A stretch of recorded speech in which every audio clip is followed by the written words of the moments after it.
there has been a Government of India notification which allows the government to appoint a CDS from amongst the 3-star rank officers of all three services, whether they are serving or retired, as long as they are under 62 years of age.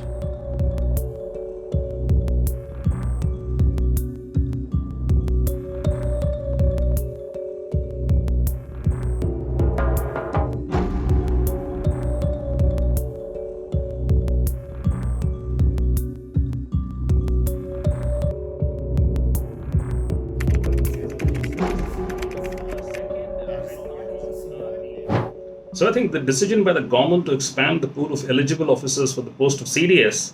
is great from a government's point of view,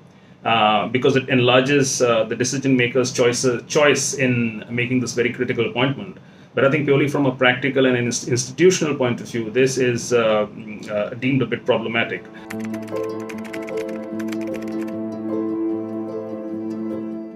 As per the guidelines which were formulated when the first CDS was appointed, this office was to be tenanted by a 4-star officer, either serving or recently retired as a chief, and this was the case when the late General Bipin Rawat was appointed. At the time, the transition was relatively smooth, and the CDS, being the first among equals, as the first among the other 3-4-star chiefs, seemed to be a satisfactory arrangement. This decision leaves the door open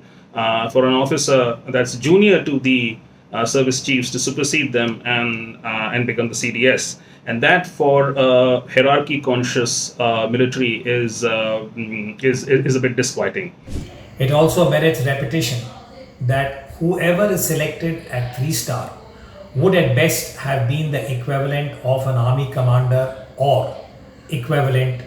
in the Navy and the Air Force as a commander-in-chief. But they would not have had the experience of being the chief of a service, which has a completely different kind of responsibility. In the initial few years, as India has embarked on integrating the organizations and the processes of all three services, we do require an officer at the helm of affairs who can really push things through and do that in a very integrated manner, in such a way that our forces are not unbalanced at any stage.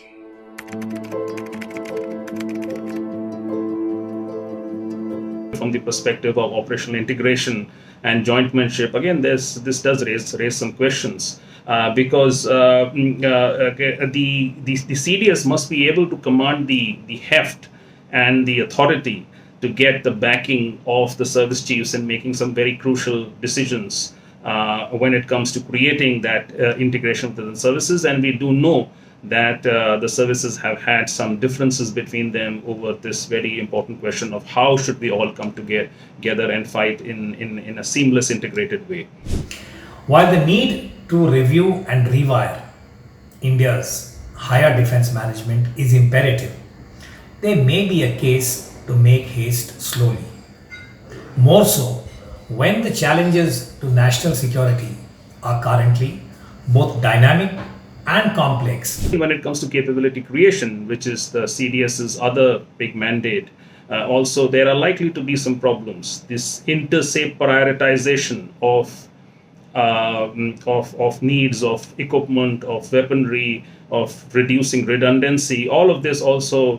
requires some tough decisions to be made. And unless the CDS does not have the backing of the service chiefs and isn't able to create effective consensus between them, it's hard to see how he will be able to deliver on that very crucial mandate. In today's era, where warfighting has become very complex, there are so many shooters, sensors, and an integration of all this is required in real quick time, where there is not enough time to go back to in a hierarchical manner for orders, instructions, and directions. So in my view, this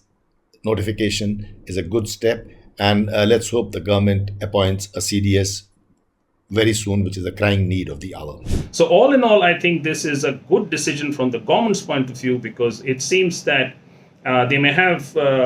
somebody in mind whom they think would be an ideal choice for the CDS, but purely from the point of view of the services and from an operational point of view, this does seem to be a bit problematic, as it would be very hard to implement at the ground level.